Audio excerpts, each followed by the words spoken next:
በስመ አብ ወወልድ ወመንፈስ ቅዱስ አሐዱ አምላክ አሜን። ይትባረክ እግዚአብሔር አምላከ አበዊነ ለዘአብጽሐነ እስከዛቲ ሰዓት እስካብ ነዛ መዓልቲ እዚኣ ዘብጽሐና ናይ አቦታት አምላክ እግዚአብሔር ስሙ ንዘላለም ዓለም ዝተኸበረን ዝተመስገነን ይሁን። ናይ ክርስቶስ ቤተሰብ ናይ አምላኽና ጸጋን ምሕረትን ሰላምን ምስኩላትና ይሁን። ከም ናይ አምላኽ ፍቃድ ሎማዓንቲ ኣብ መጽሐፍ ቅዱስ ታሪኽ ከም ንግንዘቦ ንብዙሓት ዓበይቲ ናይ አምላኽ ሰባት ምኽንያት ውድቀቶም ዝኾነ ንብዙሓት ጀጋኑ ነገስታት ካብ ክብሮምን ካብ ንግስነቶምን ካብ ማዕርጎምን ብሓደ መፈንጥራ ክወድቁን ክስበሩን ዝገበረ እቲ ኣብ ሕጂ ዘመን እንሪኦ ዘለና ንብዙሓት ሰባት ካብ አምላኽ ዘርሓቐ ከምኡ ድማ ኣእምሮኦም ዲስትራክት ንክኸውን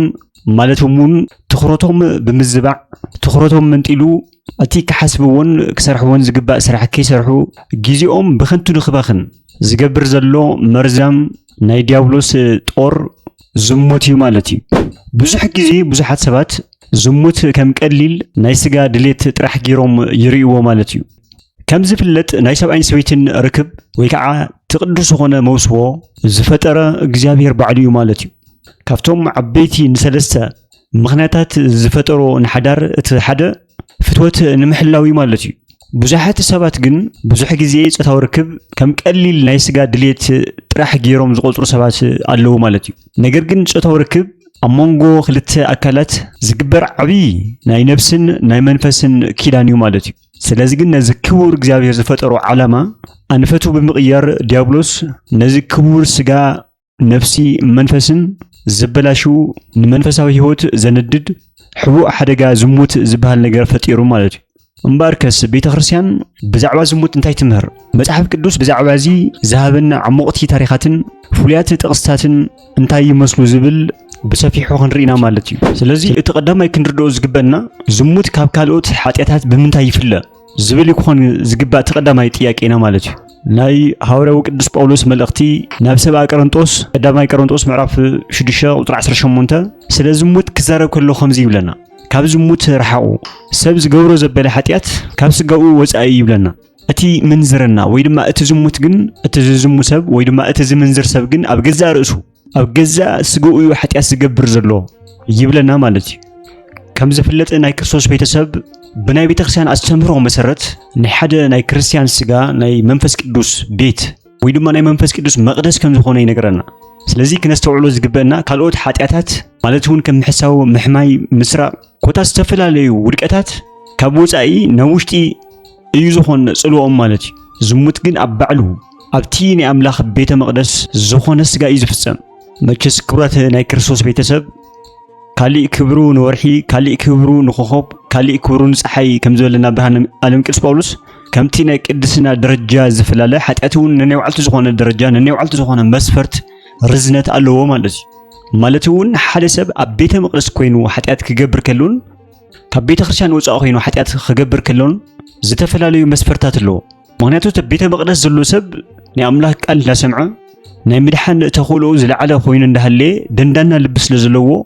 ኣብ ቤተ ክርስቲያን ብድፍረት ኃጢአት ይሰርሕ ማለት እዩ። ከምዚ ዓይነት ልቢ ዘለዎ ሰብ መቸም ክድሕነ ይኽእለን። መቸስ ሓደ ሰብ ልቡ ተደንዲኑ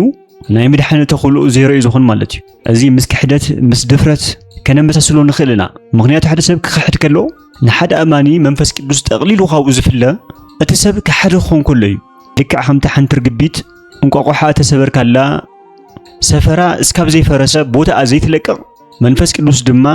እቲ ናይ መንፈስ ቅዱስ ምሕደር ዝኾነ ስጋና ነፍስና ብክሕደት እስካብ ዘይፈረሰ ግዜ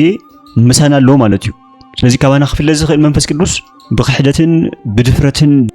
ደንዳና ልቢ ዘለዎ ሰብ መንፈስ ቅዱስ የብሉን ማለት እዩ። ስለዚ በዚ ተመሳሳሊ ድማ ስጋኻን ነፍስኻን ብዝሙት ምውዳቕ ማለት ኣብቲ ናይ አምላኽ ቤተ መቅደስ ዝኾነ ስጋኻ ምርካስ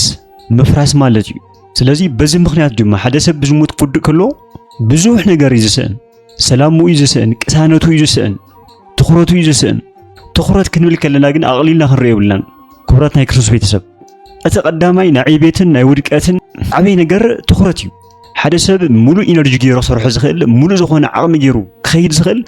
ኣብቲ ትኹረት ዝገበረሉ ነገር እዩ ማለት እዩ። ትኹረት ዘይገበርካሉ ነገር ማእዝም ክትበፅሖ ይትኽእል። ስለዚ ሓደ ሰብ ትኹረቱ ኣብ ዝሙት ኣብ ምኞት ጥራሕ ተኾይኑ ካልእ ነገር ክሰርሕ ካልእ ነገር ክሓስብ ካልእ ነገር ክኸይድ ይኽእልን። ኩሉ ግዜ ጉልበቱ ሓይሉ ዘጥፍኦ ኣብዚ ነገር ጥራሕ ማለት እዚ ድማ ዓብይ ሕማም ዓብይ ዝኾነ ውድቀት እዩ ዓብይ ዝኾነ ዲስትራክሽን እዩ ማለት እዩ ስለዚ ኩልና ዓርስና ክንመርመር ይግበአና ትኹረተይ ኣብ ምንታይ እዩ ዘሎ ዝብል ንርእስና ግዜ ሂብና ክንዘራርብ ይግበአና ናተይ ትኹረት እንታይ ይመስል ኢነርጂ ጉልበተይ ኣብ ምንታይ የባኽን ኣለኹ እዚ ኣብቲ ክንበፅሖ ዝግበአና ዓብይ ዝኾነ ዕላማ ዓብይ ዝኾነ ቦታ ክንበፅሕ ተኾይና ትኹረትና ሰብሲብና ሙሉእ ዝኾነ ሓይልናን ጉልበትናን ተጠቒምና ኣብቲ ትኽክለኛ ዝኾነ ጎል ኣብቲ ትኽክለኛ ዝኾነ ታርጌት ጥራሕ ትኹረትና ክንገብር ይግበአና ማለት እዩ እዚ ሕጂ ዘሎ ወጣት ዓብይ ፈተና ኮይንዎ ዘሎ ድማ እዚ ነገር እዩ ዋላ እኳ ኣብቲ ዓብይ ነገር ንኽበፅሕ ድሌት ዓላማ እንተሃለዎ ባህጊ እንተሃለዎ እዚ ባህጊ እዚ እዚ ድሌት እዚ ትኹረት ገይሩ እዩ ዝሓስቦ እዚ ጥራሕ ግን ትኹረት ክኾነ ይኽእልን ስለዚ ኩላትና መናእሰይ ኩላትና ክርስቶሳውያን በተለይ እዚ ዝሙት ዝበሃል ደቂ ሰባት ስርሖም ከየሳልጡ ኣብ ዝለዓለ ደረጃ ንኸይበፅሑ ሙሉእ ዝኾነ ኣእምሮኦም ኣብቲ ዝግባእ ነገር ንኸየውዕልዎ እቲ ቀዳማይ ማሕንቆ እቲ ቀዳማይ መፈንጥራ ኮይኑ ዝርከብ ግዜኻ ኣብ ተጻራሪ ጾታ ወይ ድማ ኣብ ዝሙት ምውዓል ኮይኑ ዘሎ ማለት እዩ ነዚ ኮ እዩ ጎይታ መድሓኒት ኢየሱስ ክርስቶስ ጓል ብልቡሪኡ ዝተመነ ኣመንዘረ ዝበለና ምክንያቱ መጀመርያ ናይ ሓጢኣት ምንጭ ልቢ ወይ ድማ ምሕሳብ ስለ ዝኾነ እዩ ወይ ድማ ኣትኩሮት ዝገበርካሉ ማለት እዩ ሓደ ሰብ ዝወድቕ ወይ ድማ ዝበፅሕ ኣብ ኣትኩሮ ዝገበረሉ ነገር ጥራሕ እዩ ስለዚ እዚ ቃል እዚ ዘመላኽተና እዚ ናይ ጎይታና መድሓኒትና ኢየሱስ ክርስቶስ ቃል ዘመላኽተና እንታይ እዩ ትኹረትና ክንሕልዎ ስለ ዝግበአና እዩ ኣተሓሳስበና ልቦናና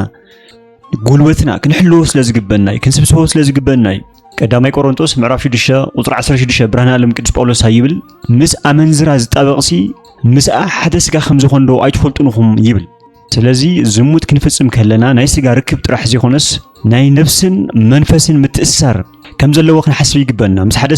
ሰብ ዝሙት ክሰርሕ ከሎ ዝሙት ክፍጽም ከሎ ናይቲ ሰብ እሱ ናይ ስግኡ ርስሓት ከም ዝሽከም መጠን ናይቲ ሰብ እሱ ናይ ነፍሲ ርኽሰት ናይ መንፈስ ርኽሰት እውን ከም ትሽከሞ ክትፈልጥ ይግባእ ማለት እዩ እዚ ክትተኣሃሰር ከለኻ ብስጋ ጥራሕ ዘይኾነ ብመንፈስን ብስጋን ምትእስሳር እዩ ዘለዎ ማለት እዩ ክንዲዝ ዝኣክል ጉልበት ኣለዎ ኣብቲ ሰብ ዘሎ መንፈስ ኩሉ መንፈስ ናባኻ ይግልበጥ ማለት እዩ ተባኻ ዘሎ ድማ ናብኡ ስለዚ ሓደ ሰብ ምስ ኣመንዝራ ዝሙት ክገብር ከሎ ናይቲ ኣመንዝራ መናፍስቲ ብምሎም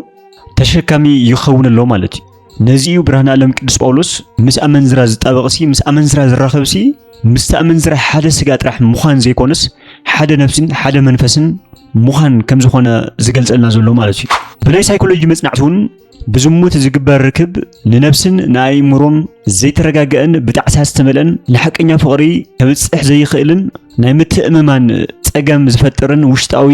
ሕስረት ይሕድር ይብለና ማለት እዩ ስለዚ ክቡራት ናይ ክርስቶስ ቤተሰብ ዝሙት ቀዳማይ ናይ እግዚአብሔር ቤተ መቅደስ የፍርስ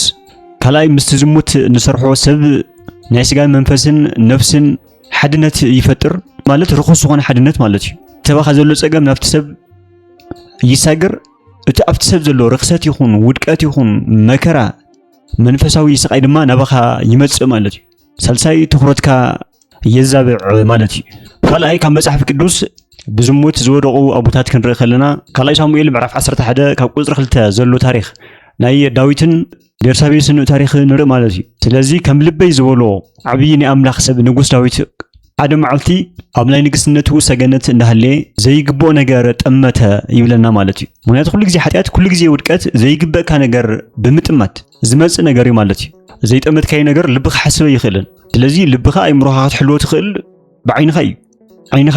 ብምሕላዊ ማለት እዩ እዚ ንጉስ ዳዊት ኣብዚ ግዜ እዚ ዘይግብኦ ነገር ጠመተ ይብለና እዚ እቲ ብዓይኒ ዝረኣዮ ነገር ብልቡ ብሓጢኣት ስለ ዝወደቐ ናብ ግብራዊ ዝኾነ ዝሙት ወዲቑ ይብለና ስለዚ ዝሙት ድማ ናብ ካሊእ ዓብይ ሓጢኣት ድማ አሰጋገሮ ንኦሮ ብተንኮል ክቆትሎ ገበረ ይብለና ሰይጣን ኩሉ ግዜ ሓንቲ ነገር ክትወድቕ ከለኻ ብኣጥራሕ ክግድፈካ ይደል ኩለን እቱ ንሱ ዘቕረበን ጽዋዓት ከቕምሰካ እዩ ዘሊ ስለዚ ንጉስ ዳዊት ምንም እኳ ብንስሓ ተተመለሰ መቸስ ናይ ዳዊት ህይወት ንስሓ ክኣትኸሎ መይ ዓይነት ንስሓ ከም ዝኣቲ ኣብ ታሪኽ ንፈልጦና ማለት እዩ ማዕረቕሞቱ ጉድጓድ ኩዒቱ ኣትዩ ነብሱ ሓመድ ናስነሰ ድማ ምድቃሱ ብንብዓት ናጠልቀ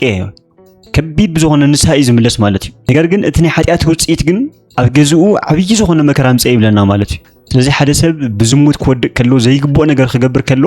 ናብ ገዝኡ መከራ ክመጽእ ግድን ይኸውን ማለት እዩ ምክንያቱ ውፅኢት ናይ ሓጢኣት ሞት እዩ ተሪእናዮ ናይ ዳዊት ታሪክ ክንርኢ ከለና ወዱ አቤሴሎም ኣብ ልዕሊ ዳዊት ከም ዝሰልዓለ ካብ ንግስነቱ ሃዲሙ ተሰዲዱ ከም ዝነበረ መቸስ ሕሰብዎ ምስ ውላድካ ጦርነት ክትኣትው ማለት እዩ እዚ ሓደ ምኽንያት ናይ ውድቀት ናይ ዳዊት እዩ ጽيتنا حاتياتيو أونان ود داويت نحفتو نتأمر كم زدفر نري أبيسيلوم مليسو نحفتو ناي تأمر كبكل نأونان كم زقتلو نري أما ترشا ودو أبيسيلومون أبترونت كم زقتلوه أبترونت كم زموتا نري مالتيو مسوخ واقع لازم نقول داويت كابتوم أبجزوم سلام كيرخو زحلفو سباتي مالتيو لازم مخنيات زخنا تقدم أي تنكي زموتي مالتي أبزي حجي نريو زلنا نملكتو زلنا الزمن كندي سبات بزموت هيوتهم وتفيهم كندي زبات بزموت حدارهم تبتينو بتشنكتن بعرس سلاتن مجلس زموت أبزي عالم زي مصو مكرا زي مصو كفو نجار يلن مالتي لذي زي تاريخ زي تتحف نعنا أبنت كون النايو نعنا تاريخ كون النايو نحن نمهرلو أيو تتحفو مالتي قال أي تاريخ كنري خلنا مسافنتي مرافع 16 قصري 19 كاب 20 حدن زلو سامسون بحيل أملاخ أنا بس يسبر نبره يبلنا نسألاتو زسعر زشنف جاقنا نبره يبلنا نقر جن بزموت مسدليلا بستأثر مسورق جن أتيني أملاخ سقا خور حق يبلنا أعينتون تفق يبلنا أبجزء أسألاتو لما بارع خونا لازينتهم حيالات زبال نور سفاتون كمي كم زودقهم كمي بارع خمس جبركا كمي أعتحت تسألاتها خمس زودقكا أنا نجنزب مالتي زموت لذي بسنك زموت نجسات كاب نجسنتهم زهدمو قلبثنيات كلسمهم زسبرة نايكلسان صدقي بمرجم زغيرة مرزام نايدياولوس طوريو مالتي بانصارو خا زفترت معرف 39 كاب قزر 9 زلونا يوسف تاريخ كنرخلنا اتي مخنيات عبي عوت زخونه يوسف ግብጽ ክነግስ ዝገበረ ንዕኡ ኮይኑ ንቤተሰቡን ንዓዱን ክኸውን ዝኻለ ነዚ ናይ ዝሙት ወጥመድ ወይ ድማ ንእስነቱ ከመይ ከም ዝሓለወ ይመረና ታሪኽ እዚ ኣሞንጎ እዚ ክልተ ሓሳብ እዚ ዘሎ ኣፈላላይ ክንግንዘብ ይግበና ስለዚ ገለ ኣብዚ ሕጂ ዘለና ሰባት ዝሙት ማለት ብሓጢያት ደረጃ ጌርና ጥራሕ ንሪኦ እና ዘለና ማለት እዩ እዚ ግን ዝሙት ብስጋ ንኸይትባረኽ እኳ ደኣስ ዝነበረካ ክብርን ንግስነትን ሓይልን ጉልበትን ነጥፊኡ ናብ መቃብር ዝመርሕ መንገድ ሞት ማለት እዩ እዚ ጾር እዚ እዚ ሸኽም እዚ ቀንዲ ዝፍተኑ ድማ እቲ ኣብ ንእስነት ዘሎ እቲ ኣብ እሳትነት ዘመን ዘሎ ሰብ ማለት እዩ ስለዚ እዚ ንእስነትና እዚ ክንሕልዎ ይግበና እዛ ግዜ እዚኣ ወሳኒት ግዜ ዘና ንእስነት ግዜ ማለት እዩ ናብ ሞትን ናብ ህይወትን እትመርሕና ናብ ንግስነትን ናብ ሕስረትን እትመርሕና ናብ ትንሳኤን ናብ ውድቀትን እትመርሕና ግዜ ዝሕጂ ዘለና ናይ እሳትነት ግዜ ማለት እዩ ካብዞም ሰለስተ ቦታት ታሪኾም ብደንብ ንዓና መምህር ክኾነና ይግባእ ስለዚ ካብ ዝሙት ብምንታይ ክንርሕቕ ንኽእል ዝብል ነገር ክንጠይቕ ይግበና እቲ ቀዳማይ ናይ ቤተክርስትያን ትምህርቲ ዝሙት ብሞገትን ብሓይልን ዘይኾነስ ምህዳም ጥራሕ ዝሰዓር ከም ዝኾነ ይንገር ማለት እዩ ናብ ዝሙት ክመርሐካ ካብ ዝኽእል ቦታ ከምርሓቕ መሰናኽል ክኾነካ ካብ ዝኽእል ሰብ ብምህዳም ጥራሕ ቀሪበ ክጋፈጦ ይኽእል ቀሪበ ክከላኸሎ ይኽእል ዝብል ሰብ ሓሶት እዩ ማለት እዩ መጽሓፍ ምሳሌ ምዕራፍ 6 ቁጥሪ 27 እንታይ ይብለና ሰብዶ ኣብ ሕቑፉ ሓዊ ሒዙ ክዳኑ ኣይነድድን ይብለና ወይስ ሰብ ኣብ ልዕሊ ፍሕሚ ወይ ድማ ኣብ ልዕሊ ሓዊ ጠጠው ኢለስ ኣይነድድን ማሊ ማለት እዩ ኩሉ ግዜ ከም ንገብሮ ከሓዊ ንኸይትነድድ ምህዳም ጥራሕ መፍትሕ እዩ ስለዚ ልክዕ ካብዚ ናይ ዝሙት ሓዊ ንምርሓቕ ድማ ምህዳም ጥራሕ እዩ ማለት እዩ ስለዚ ክቡራት ናይ ክርስቶስ ቤተሰብ ዝሙት ማለት ንስጋና ናብ ድኻም ናብ ደዌ ንህይወትናን ንመንፈስናን ድማ ዘበላሽው ሕማም እዩ ማለት እዩ ነገር ግን ምንም ዓይነት ናይ ዝሙት መፈንጥራ ይሃለውና ናይ ኣምላኽ ምሕረትን ንስሓን ድማ ካብ ኩሉ ዝበልፅን ዝዓበየን ከም ዝኾነ ድማ ክንሓስብ ይግበና ንስሓ ዘይድምስሶ ሓጢኣት የለን ከምቲ ኣቦታት ዝብልዎ ንስሓ ንሓደ ዘማዊ ከም ድንግል ትገብሮ ይብለና ማለት እዩ በቲ ኣማናዊ ዝኾነ ንስሓ በቲ እግዚአብሔር ዝቕበሎ ንስሓ ማለት እዩ ስለዚ ብዝኾነ ነገር ይኹን ንውደቕ ብንስሓ ናብ ኣምላኽ ተተመሊስና ካብ ናህና በደልን ሓጢኣትን ናቱ ምሕረትን ቸርነትን ስለ ዝሰፍሕ ተስፋ ቆሪፅና ተጣዒስና ርእስና ክንጸልእ ርእስና ክንዕቕ ዓርስና ክነጥፍ ናብ ዝገደደ ናይ ሓጢኣት ውድቀት ንኽንኣቱ ዝዕድመና ናይ ዲያብሎስ መንፈስ ክንሓስብ ክንክተል የብልናን ማለት እዩ ኩሉ ግዜ ኣምላኽና ብናይ ፍቕሪ ዓይኑ እዩ ዝምልከተና ተዚያ ኮይኑ ግን ብሰንኪ ዝሙት ነቲ ሓንቲ ግዜ ዝወደቕናያ ነገር ንኽንሽፍን ናብ ብዙሕ ዓሚቕ ዝኾነ ክንወፅኦ ዘይንኽእል ዓዘቕቲ ክንኣቱ ንኽእልና በቲ ዲያብሎሳዊ ዝኾነ መንገዲ ንኸቲ ኮይና በቲ ሃናፂ ዝኾነ ጣዕሳ ዘይንኸድ ዘይንምለስቲ ኮይና ትኹረትና ክንስእና ኣእምሮና ክንስእና ንዘይረብሕ ኣእምሮ ኣሕሊፉ ስለ ዝበና መጨረሻና ከም ሰምሶን ናይ ጽላእትና ባርያ ኮይና ናይ ስጋና ናይ ነፍስና ዓይንቲ ጠፊኡ ዘለውና ኣምላኽ ዝሃበና ጸጋታት ተመንጢልና ጉዕዘና ናብ መቃብር ዝኾን ማለት እዩ እዚ ብናይ ደቂ ሰባት መስፈርቲ ውድቀትና ከቢድ ክኸውን ይኽእል ብዓይኒ ናይ ኣምላኽ ግን ንሱ ናትና ምምላስ